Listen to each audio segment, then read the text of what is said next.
Assalamualaikum dan selamat sejahtera. Saya Nurul Syuhada binti Zamsari bernombor metrik A163735 daripada grup 21 akan membentangkan tentang PBL1. PBL1 merupakan kajian kekuatan agregat untuk digunakan sebagai bahan-bahan turapan. Terdapat dua uji kaji di dalam PBL1. Uji kaji yang pertama ialah UKH, uji kaji lelasan Los Angeles ke atas agregat. Manakala uji kaji kedua iaitu UKI ialah uji kaji nilai gilap agregat dan uji kaji rintangan. Seterusnya, apa itu agregat? Agregat merupakan salah satu bahan binaan turapan jalan raya. Kekuatan agregat mempengaruhi kelasakan turapan jalan raya. Ianya penting untuk menguji kekuatan turapan tersebut supaya permukaan turapan tidak licin atau mudah terhakis apabila kenderaan melaluinya. Gambar yang pertama merupakan proses penurapan jalan raya. Manakala gambar kedua dan ketiga merupakan kondisi sekiranya tidak melakukan uji kaji terhadap kekuatan agregat tersebut. UKH, uji kaji lelasan Los Angeles ke atas agregat atau ASTMC 13189. Objektif uji kaji ini adalah untuk menguji kekerasan dan ketahanlasakan sesuatu agregat. Ia juga untuk menentukan sama ada kualiti agregat digunakan sesuai ataupun tidak untuk dijadikan sebagai komponen jalan raya seperti lapisan asas dan lapisan permukaan. Gambar di sebelah kiri merupakan gambar Los Angeles Abrasion Machine ataupun mesin lelasan Los Angeles. Dalam asfalt campuran panas mesti menahan penghancuran, degradasi dan perpecahan untuk menghasilkan asfalt campuran panas yang berkualiti tinggi. Hai, Assalamualaikum. Nama saya Nadia Amira binti Ainin. Nombor metrik A163706. Seterusnya saya akan menerangkan tentang alat radas yang digunakan dalam uji kaji H, iaitu uji kaji lelasan Los Angeles ke atas agregat. Okey, alat radas pertama adalah mesin uji kaji lelasan Los Angeles, iaitu ini. Yang kedua, beberapa biji berbola logam pemberat yang beratnya antara 390 hingga 445 gram. Ayakan yang bersaiz 4.75 mm sehingga 37.5 mm. Ketuhar, alat penimbang elektronik, dulang, sampel agregat dari grade A, B, C dan D. Okey, ini adalah tata cara untuk mengendalikan uji kaji H ni. Yang pertama adalah timbang berat agregat mengikut grade dan saiz. Yang kedua, masukkan campuran agregat ke dalam mesin lelasan Los Angeles bersama dengan berbola logam pemberat. Bilangan dan jumlah berat berbola logam adalah bergantung kepada grade yang digunakan. Okey, yang ketiga adalah putarkan drum mesin sebanyak 500 pusingan. Langkah keempat, keluarkan hasil ujian ayat dan timbang beratnya masing-masing. Dan langkah yang kelima adalah dapatkan perbezaan kuantiti yang terhancur dan kita akan buat analisa. Okey, untuk data dan pengiraan, ini adalah contoh data untuk sampel grade B. Okey, berat agregat daripada saiz ayakan 19 mm adalah 2,500 gram dan saiz ayakan 12.5 mm adalah 2,500 gram. Dan total berat agregat ini adalah 5,000 gram di mana berat agregat sebelum dilelaskan. Dan sampel agregat akan dimasukkan ke dalam mesin lelasan Los Angeles dan berat yang kita rekod selepas dimasukkan ke dalam mesin adalah 3,703.64 gram dan berat agregat yang hilang adalah perbezaan antara berat sebelum dan selepas iaitu sebanyak 1,296.36 gram dan peratusan agregat yang hilang adalah 26%. Okay, ini adalah contoh pengiraan. Contoh pengiraan adalah berdasarkan data yang kita dapat iaitu 5,000 tolak dengan hasil selepas dilelaskan bahagi dengan hasil sebelum berat agregat sebelum dilelaskan dan darab dengan 100 akan dapat 25.93 iaitu near to 26%. Sekian, terima kasih. Nama saya Ahmad Safiuddin Hazimi bin Cik Johan, A165031. Hari ini saya akan menerangkan UKI. Okey, tujuan uji kaji ini adalah untuk menguji kegelinciran atau sifat geseran agregat yang terdapat dalam turapan jalan raya yang telah mengalami proses penggeseran atau penggilapan terpecut. Okey, pengenalan untuk ujian ini. Agregat merupakan salah satu daripada komponen bahan membuat turapan jalan raya bagi menentukan sama ada agregat ini sesuai atau tidak untuk digunakan. Maka beberapa jenis uji kaji telah direka bentuk khas untuk mendapatkan penilaian ini. Hasil uji kaji ini adalah untuk mengenepikan agregat yang kurang sesuai digunakan sebagai bahan turapan jalan raya. Di antara agregat yang biasa digunakan untuk membuat jalan adalah daripada jenis granit, batu kapur dan batu kerikil.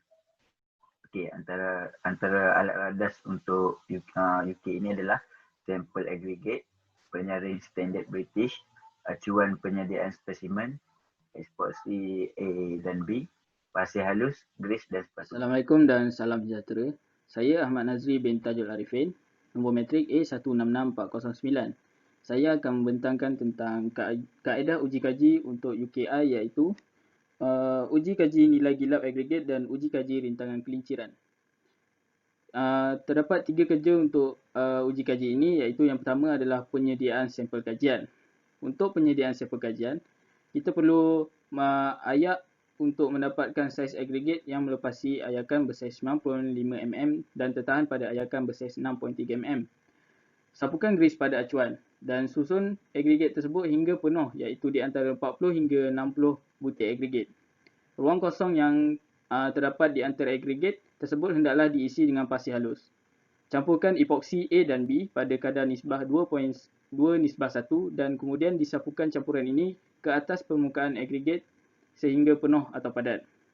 Sampel dikenakan pemberat selama 24 jam untuk mendapatkan permukaan yang seragam. Dan terakhir sekali adalah sampel agregat yang sudah dibuka kemudian direndam dalam air suling selama 24 jam. Yang kedua adalah pengoperasian mesin pengilap atau Small Wheel Circular Polishing Machine. Pertama sekali, kita perlu susunkan sampel agregat tersebut pada bahagian luar roda besar yang bergaris pusat 406 mm. Ikat dan kemaskan sampel agregat tersebut dengan menggunakan pengikat getah yang terdapat pada roda besar. Kemudian roda ini diputar pada kelajuan 325 putaran per minit. Selepas itu, suatu roda tayar pneumat bergaris pusat 200 mm yang membawa beban bernilai 40 kg ditindih ke atas permukaan sampel-sampel agregat tersebut berterusan selama 3 jam. Semasa tindihan ini dilakukan, air dan pasir hendaklah disuapkan secara berterusan kepada permukaan yang bersentuhan dan suhu sekitaran hendaklah dikawal supaya tidak melebihi 25 darjah Celsius. Selanjutnya, untuk 3 jam berikutnya, air dan bedak emery pula disuapkan secara berterusan.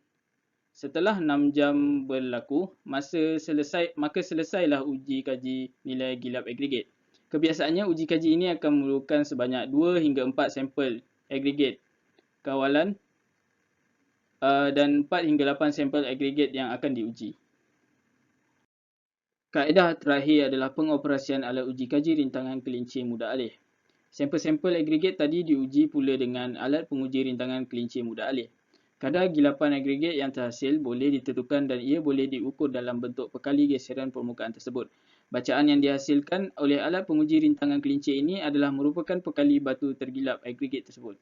Kebiasaannya, setiap sampel diuji sebanyak 5 kali untuk mendapatkan bacaan purata. Kemudian, analisis akan dibuat dan hasil akan dibincangkan. Seterusnya adalah data dan pengiraan.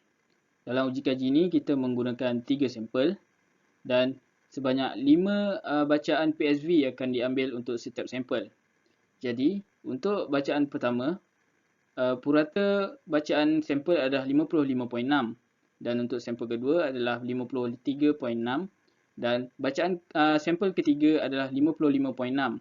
Jadi, setiap purata ini akan ditambah untuk mendapatkan purata S.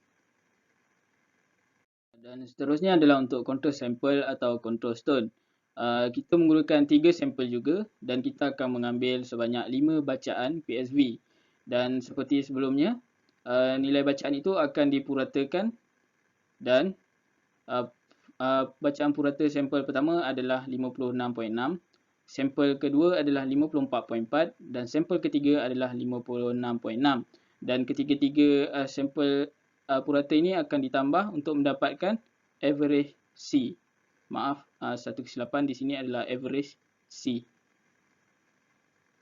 Hasil pengiraan tadi tu kita akan mendapatkan result atau keputusan untuk PSV, iaitu S tambah K tolak C. Untuk S adalah average sample tadi 54.9. Untuk K adalah constant iaitu 52.5. Dan untuk average C atau control stone C adalah 55.87. Dan jumlah result untuk PSV adalah 51.53. Seterusnya adalah perbincangan. Okey, dalam eksperimen ini, nilai purata sampel granite aggregate yang melebihi 9.5 mm dan kekal tertahan pada 6.3 mm adalah 54.9. Nilai purata sampel kawalan ialah 55.87. Nilai bayangan aggregate yang diperolehi PSV daripada eksperimen ini adalah 51.53. Okey, mengikut piawaian JKR, jika ketebalan aggregate melebihi 60, turapan terlalu kasar dan akan menyebabkan kerosakan pada tayar atau menyebabkan permukaan jalan bergelombang. Sekiranya ketebalan aggregate kurang dari 40, jalan akan lancar dan akan memberi kesan kepada kenderaan terutamanya ketika hujan. Julat standard yang digunakan oleh JKR untuk nilai teduhan aggregate adalah 40 hingga 55.9. Terdapat beberapa langkah pencegahan atau precaution yang perlu diambil kira semasa melakukan eksperimen ini. Iaitu pertama, semasa memasang aggregate dalam acuan, permukaan aggregate hendaklah diletakkan di bahagian bawah. Kedua, campuran epoksi A dan B hendaklah dicampurkan dengan teliti supaya aggregate tidak terangkat ketika epoksi digunakan pada permukaan aggregate. Dan yang terakhir adalah semasa membaca bacaan pada penguji rintangan pelincir bergerak, mata pembaca mestilah selari dengan alat untuk mengelakkan ralat paralax. Secara kesimpulannya, sampel ujian ini berada dalam standard yang ditetapkan oleh Jabatan Kerja Raya iaitu dalam lingkungan 40 hingga 55.9. Nilai PSV yang kami dapat dari eksperimen adalah 51.53. Nilai sampel berbeza dengan nilai dari sampel kawalan kerana jarak antara aggregate, bentuk aggregate, aliran aggregate dan rarat semasa eksperimen. Kita perlu melakukan ujian ini untuk mendapatkan sifat geseran aggregate di rebuh raya yang mengalami proses geseran agar keselamatan pengguna jalan raya terjamin dan dapat mengurangkan kemalangan. Sekian, terima kasih.